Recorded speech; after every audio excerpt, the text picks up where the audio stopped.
All right, so we're going to do a little exercise that is a little advanced. It is developing strength along the back as well as creating mobility through the front of the body. And it is a Cobra, right? Or some people might call it a Swan prep. It's a back extension.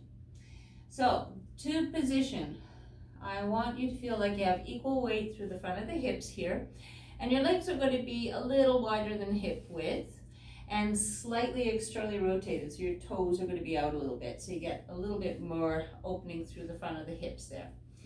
And then you're going to have a little lie down on your front, forehead down towards the mat.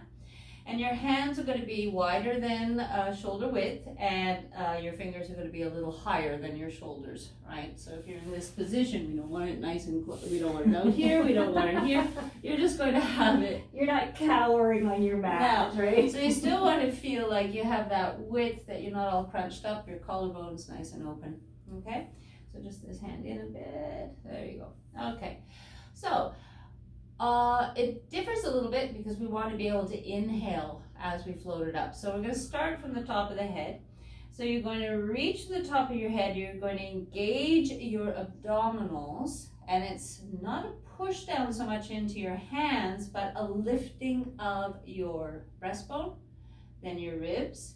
And you can keep that extension going, and you may need a little support through your hands, and you can even take your pelvis off on this one. Not for everybody. What? Yes, you can straighten your arms. And then you exhale and you slowly roll that back down again. That's it. So you inhale, starting with the head, lifting up. Breastbone lifts, abs are engaged, but you're still going into that extension, and I still want to have these muscles working and your gluteal muscles working, and then you're going to slowly wheel that back down again. All right, so again, it's not a push so much through the arms. The arms are going to give you a little bit of support, and then you're going to take that right back down. Good. And again, so you're going to keep that nice length, trying to make sure you have no tension through the jaw, through the shoulders. These muscles are working. Your lower ribs are coming off, and you're just pulling that in, and you're breathing, and you slowly roll that back down. So once you've done a few of these, and not too many, you're then going to take it back into a sort of a rest position or a child's pose, just to make sure that your lower back feels okay with this. How'd that feel? That's good. Mm-hmm. So again, if you have anything like impingement in the spinal cord, this is probably not the best exercise for you to do. Mm-hmm. Again, there are various levels of it. We just went into that nice little prep, which is great because it can mean a lot of extension going and taking your pelvis off as well.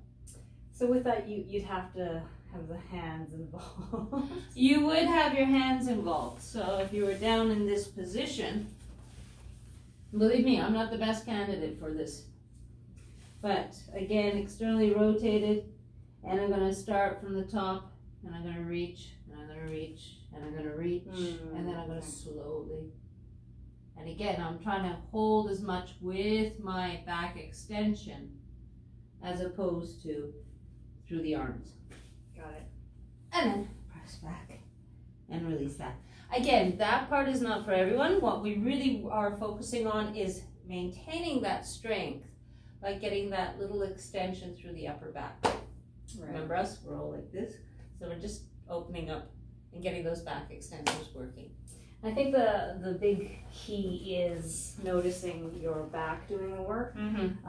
I know some people, we're sort of like, okay, I have observed what it looks like, so then I'm just going to simply mimic the movement, but not knowing what we're trying to engage.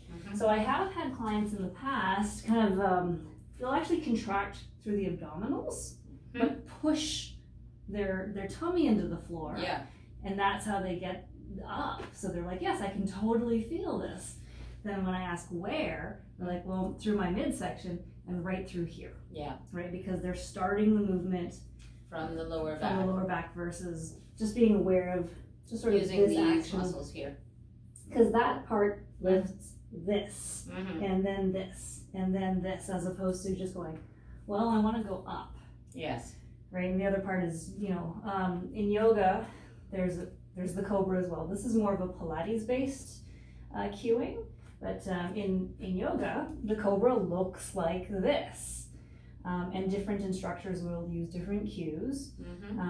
Some will really go into it and break it down. But a lot of times, because it's part of a flow, if you're in that kind of a class, they may not have an opportunity to really chunk it down and explain that we're trying to use our erector spinae to complete the movement. Right. The other thing that I really like with this cue is the external rotation at the hips. So the feet are more, like, they're a little bit wide and out. Yes. Because my tendency if I'm watching TV like this, is to have the toes turned in this sort of an internal rotation position. So it's nice to be aware that we want to bring it out. Yeah, because then you can get sort of that iliac fibers of your glute backs to assist in stabilizing this as you come up. Yeah, and if you do take it all the way up through here, again, just knowing that prep through here is the focus. Otherwise, it just turns into a sloppy push-up, which is an exercise, but it's a different goal. So we're using, again, lower back, right at this joint, and then a lot of arms. Yeah. Versus, the hands are there to assist. You kind of need them for this height, but that's not the goal of this particular exercise. Yeah, because in a Pilates one, you wouldn't even find that back extension so much because you'd be engaging the muscles through your abdominals a little more. So that's why the pelvis does come off in that one. Would you say that actively asking someone to contract their glutes is part of it, or not so much? Yeah, I would say so, because it's still that whole posterior portion chain? of it. Yeah. Okay. Yeah. So having glutes firing is part because of if it. you don't have them firing, then you're going to get it right into your lower back, your QL, and lower lumbar spine areas. Perfect. Yeah. All right. So Cobra / Swan prep. Enjoy. Yes.